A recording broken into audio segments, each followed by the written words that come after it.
ॐ गं गणपतये नमः। ॐ पार्वतीपतये नमः। ॐ नमः शिवाय। सुप्रभात मित्रों, जैसा कि आप लोग देख ही रहे हैं कि लोकसभा और राज्यसभा से वक्फ संशोधन बिल पास हो चुका है। उसके बाद सभी नेतागण उसके विरोध के लिए बहुत तेज़ी से बहुत ऊंचे स्वर में आह्वान कर रहे थे, खासकर मुस्लिम जनता की, कि वो आए सड़कों पे अपना विरोध प्रदर्शन करें। और इन्हीं आह्वानों की वजह से जुम्मे के हर जुम्मे को और उसके आसपास दिनों में आह्वान का अवसर पड़ा और कई जगहों पे बहुत बड़े बड़े आंदोलन किए गए। उसमें से कुछ जगहों पे तो हिंसक आंदोलन पे भी हुआ है। भीड़ की हिंसक कार्य करने की पद्धति तथा पुलिस इत्यादि के प्रशासन के द्वारा उनका न तो विरोध करना न उनको रोकथाम करना, ये बहुत ही निंदनीय है, क्योंकि पुलिस इस तरह के विरोध को आराम से रोक सकती थी, लेकिन उसको बढ़ने दिया गया और बढ़ने के उपरांत वो किसी एक विशेष समुदाय के प्रति या धर्म के प्रति अपने किए हुए कृत्यों को, उनके चिन्हों को नष्ट करने का प्रयास भी करते रहे। इस तरह के हिंसक प्रदर्शन के बाद भी कल मैंने एक बहुत ही बड़े मुस्लिम लीडर और मौलवी साहब के विषय के बात को सुना। वो आह्वान कर रहे थे पब्लिक से, खुले तौर पे। वो नेशनल लेवल के एक अच्छे मौलवी थे तथा धर्म के अनुयायी थे। उन्होंने जो आह्वान किया वो कहीं छुप के नहीं किया, बल्कि पूरी तरह से सभी मदरसों और सभी मस्जिदों के लिए रोज़ा के समय अपने पूरे विरोध के कार्यक्रम को पब्लिक के सामने बताएं।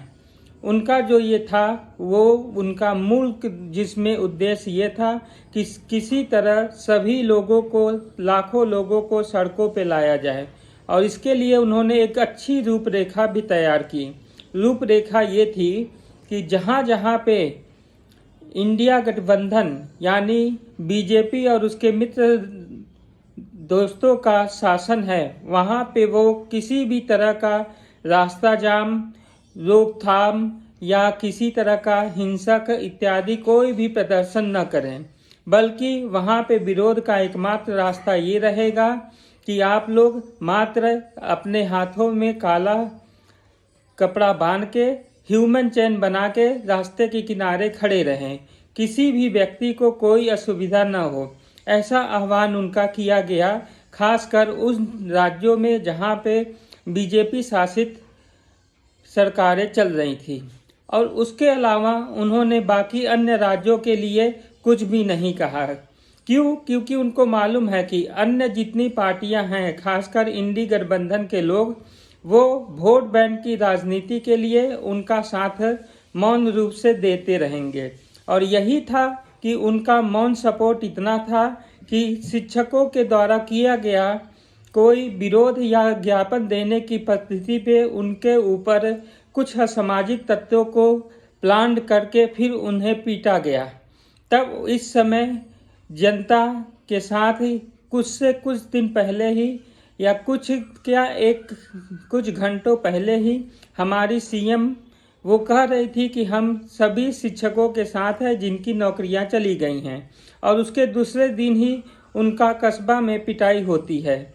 पुलिस की ये बेरहमी सभी चैनलों पे दिखाई देती है। बाद में उनके हैंडल से दो चार अपने इस कृत्य के विषय में सपोर्ट में कुछ वीडियो भेजे गए हैं। जो भी हो, जैसा भी हो, इसके विषय में तो हमें उतनी जानकारी नहीं है, क्योंकि हम लोग जनता हैं। जनता के पास दोनों तरफ के आए हुए वीडियोज इत्यादि और उनके द्वारा किए गए प्रेस कॉन्फ्रेंस से मिली इंफॉर्मेशन से ही पता चलता है। वहीं दूसरी तरफ जब इनका वक्फ बोर्ड के प्रति प्रदर्शन हो रहा था, खासकर कि उन बहुल एरिया में जैसे कि कलकत्ता शहर के हृदय के कहने जाने पाक सर्कस इत्यादि पॉश एरियाज में, तथा कुछ जिलों में भी हुए, जिन सभी जगहों पे हुए उसमें से अधिकांशतः जगहों पे हिंसक प्रदर्शन हुआ तथा दूसरी ही धर्म के अनुयायियों के ध्वज चुनाव चिन्ह और प्रतीकों को नष्ट करने का भरपूर प्रयास किया गया और पुलिस बगल में खड़ी थी, उसके लिए कोई विज्ञापन नहीं किया, न ही कोई लाठीचार्ज किया। हाँ, जब पुलिस वालों की जिप्सियां, गाड़ियां इत्यादि जलाई गई, तब उन्होंने इसके प्रोटेस्ट में, उसके अगेंस्ट में उन्होंने आंसू गैस के गोले छोड़े और पूरी तरह से उनको अपना उन्मादी भीड़ को अपना कृत्य करने के लिए खुला छूट दे के रखा हुआ था। गिरफ्तारियां इत्यादि तो कुछ सुनाई दी नहीं है। लेकिन जो भी है, ऐसे जो कृत्य कर रहे हैं दोनों ही दल वाले, कि वो ये चीज़ समझ लें कि ये जो जान माल की क्षति हो रही है और जो इसमें भुक्तभोगी है वो आम जनता है, जिनके सुरक्षा के लिए ही प्रशासन के समस्त इकाई, चाहे वो ब्यूरोक्रेट्स हो, चाहे वो प्रशासन में पुलिस हो या आर्मी हो, रैफ हो, जो भी हो, इन सभी की जिम्मेदारी और इन सभी के सेवाएं का जो इन्हें भुगतान किया जाता है वो जनता के द्वारा होता है। यहाँ तक कि सीएम और प्रधानमंत्री, राष्ट्रपति तक का भुगतान जनता के दिए हुए टैक्सों से ही होता है।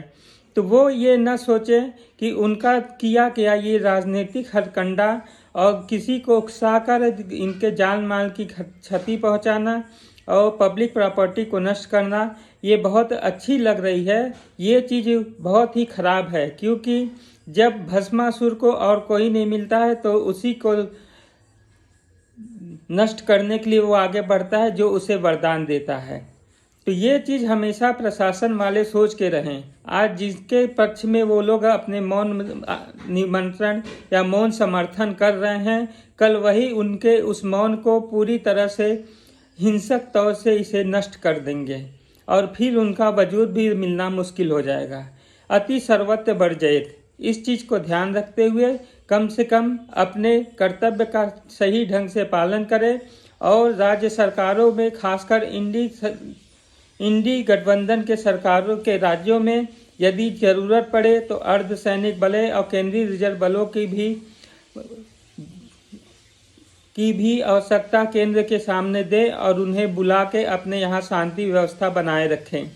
बाकी रही वक्फ बोर्ड का विरोध का, तो लोकसभा में जैसे पास हुआ बिल, वो लोग सुप्रीम कोर्ट में गए हैं, आवेदन दिए हैं, उसका इंतजार करें और उसमें जो आता है उसको सहर्ष स्वीकार करें। क्योंकि जिस तरह सुप्रीम कोर्ट में पास किया हुआ बिल को सांसद में राजीव गांधी जी हटा दिए थे, उसी तरह यदि सब कुछ सही रहेगा तो इनके फेवर में भी डिसीजन आ सकता है। तो इसलिए अपने हाथ में कानून को न ले और कानून व्यवस्था वाले ऐसे लोगों, असामाजिक तत्वों को पूरी तरह से रोके। यही मेरा अनुरोध है। जय हिंद, वंदे मातरम।